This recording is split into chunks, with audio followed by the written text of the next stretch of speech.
Hello, MGTOW. Hello, men. This is Howard Dare. Thanks for stopping by. So, I want to talk about how and why women come to eventually dominate and destroy a civilization, as well as the individual man. So, we have a lot to talk about. Let's get into it. Let me quickly say thank you to everybody who's been stopping by, liking, sharing, commenting, subscribing, even donating. I really appreciate it. And if you haven't already or you're new to the channel, please consider subscribing to the Howard Dare channel. There's a lot of great content. It'll help me grow my channel, and I would really appreciate it. Now, let's talk about how the female mindset undermines one's strength and ability to make progress in life. Now, here's the thing. In order for the female to reproduce, conditions have to be pretty good. Look, I'm no expert, but I've had various pets. I've had fish. This is going to be really applicable. And actually, very beautiful fish, discus. And unless the conditions are just right, they won't breed. They won't reproduce. You have to have the water temperature just right. You have to have the water softness just right. You have to have the pH just right. They have to have plenty of food. They can't be stressed out. The temperatures can't be going up and down. A whole bunch of conditions have to be in place. And only then do they breed, or spawn in this case.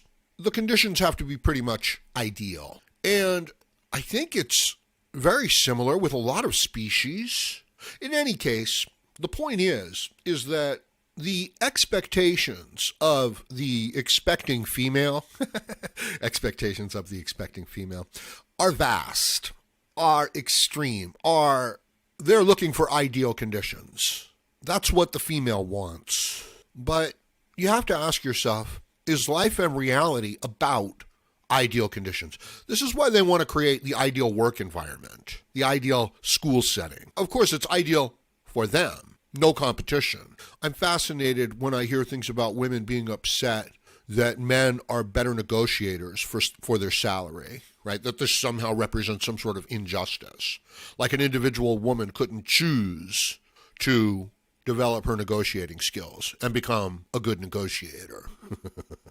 Or that there aren't some men that are just terrible at negotiating, and some men that, are pretty good at it. Some men have overcome their difficulties and are adequate at it. As if it should be any different for women. So it really is as if the men are prepared to work and compete and move forward in less than ideal conditions. But the female wants and needs these ideal conditions. None of this is a problem in and of itself. But then you come into modern work setting, modern life within institutions, and the women want the entire thing set up like a nursery, which is absurd. And the men want it set up like competition, like a tournament mating species, like an open market, like a free market that competes for viability in the marketplace. I was talking about this in a previous video.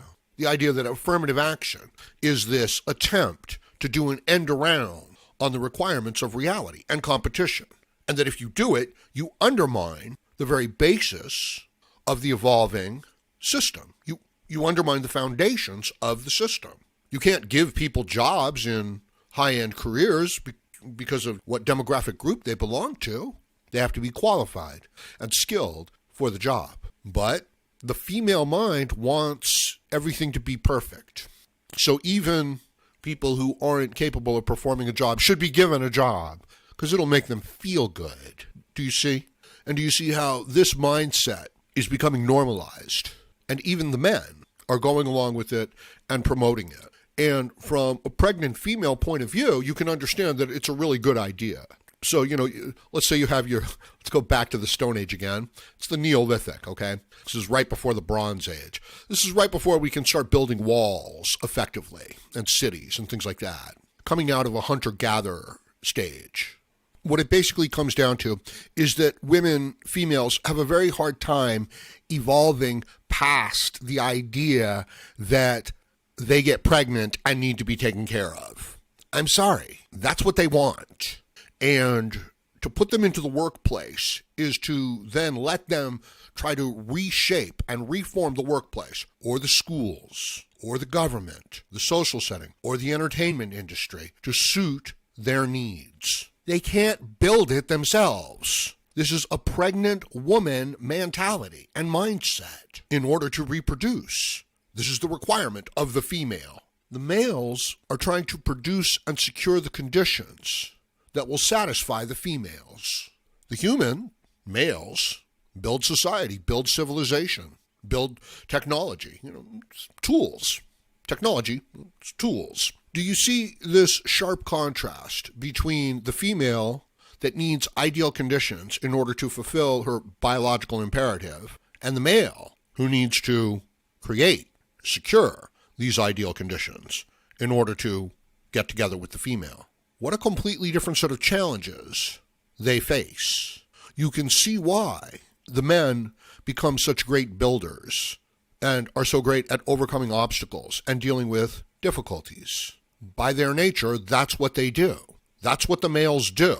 They stake out territory, they secure good territory, they fight off their rivals, they build up their territory. And sometimes, like in the case of man, that involves working with others. We're much stronger together than we are, just competing individually. So what if you then say that the men and the women are the same, that the men and the women are the same, and that their goals are even the same, that they should both want the same things? Considering this, how could you possibly say that the males and the females are the same? Do you understand that the females are trying to turn everything into a giant nursery nest? And anything that doesn't facilitate them doing that, they're going to attack it as evil. In any case, you see how the men become these machines of problem solving and overcoming obstacles. And you see how the women become experts at emotional manipulation. So what happens when you say these two things are the same, and that a civilization, an enterprise, an industry, an empire that you have built on male competition and male ability to overcome obstacles and solve problems, when you say that that system is now going to be run by the instinct of the female wanting to build a nest in the condition of a nursery. So the company, instead of becoming a workforce, becomes a nursery to take care of women and to get them to that ideal condition, even when there's nothing to, it has nothing to do with reproducing. I've spoken about this before, and it's an important issue, that because of these fundamental differences between the male and the female, when you put them both into the workplace, it becomes a horrible condition for the men. It really does, because as I said, it's built on this competition, and the way that you advance through such a hierarchy is through merit, is through ability, is through skill. Is that how women advance? Through a hierarchy? It's not. That they establish relationships and networks and friends and political allies and the human resources department, and they create rules that if you break their rules, which is anything that goes against them building their nursery nest, you're fired from the company. This is the great source of our conflict, that men, they will insult each other. They'll say all kinds of crude things. They'll compete with each other. They'll say all kinds of offensive things to each other, getting the job done. They don't even care. They might care in the moment a little bit, but not really. You know what I mean? It's kind of like just a pressure valve that's blowing off a little steam. And then the male workers are like, come on, I didn't really mean anything. I'm just frustrated trying to get the job done. And the other man kind of needs to take it on the shoulder and say, okay, yeah, let's get back to work, and just understand that I don't appreciate abusive treatment. And then they get to move on, because it's a matter of competition. It's a matter of getting the job done. But with the women, can they do that? No. This is a fundamental personality conflict that's going to impair their ability to create the ideal circumstances for reproduction. It's as if both the male and the female have almost a biological imperative that they can't help but fulfill, and much to our benefit, because the men are these great builders and tool makers and competitors, and they recognize the necessity of a free competitive system. And you're going to have winners and losers. You're going to have people on top of that system and people on the bottom of that system. But all things considered, that's your system. Is that what the women want? Is that what the females want? It isn't. They want the best possible environment given the gamut and the spectrum of available environments. Do you see that?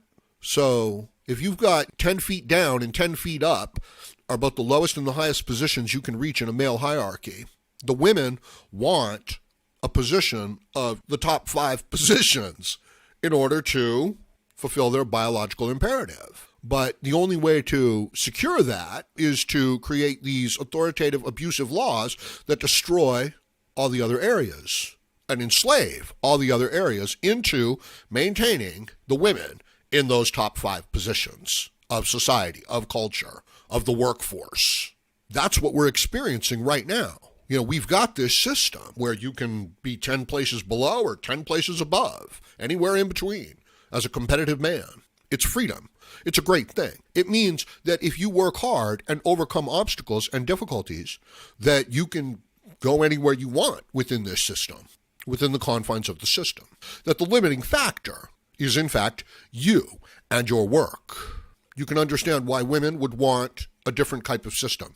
You can understand why they would convince men that this is the ideal way to go forward. You can understand why even some men, plenty of men, would be like, yeah, I want a system based on victim status and how oppressed I claim to be. An inversion of this system. So the men, are trying to go along with the women. They're buying into what the women, are saying we need. In any case, I hope this gives some insight to the situation. That a lot of this behavior is driven biologically, instinctually, at a very, very basic fundamental level. And we're bringing it into politics, the workplace, the school system. And we need to be aware, of this conflict, of these problems, in order to work this situation out. Because it's a very critical, important issue. But I'm going to leave it at that for now. So let me know what you think about this in the comments section below. And please like, share, comment, subscribe, donate. And join me again, Howard Dare, as I plan to have more content for you. Thank you, everyone.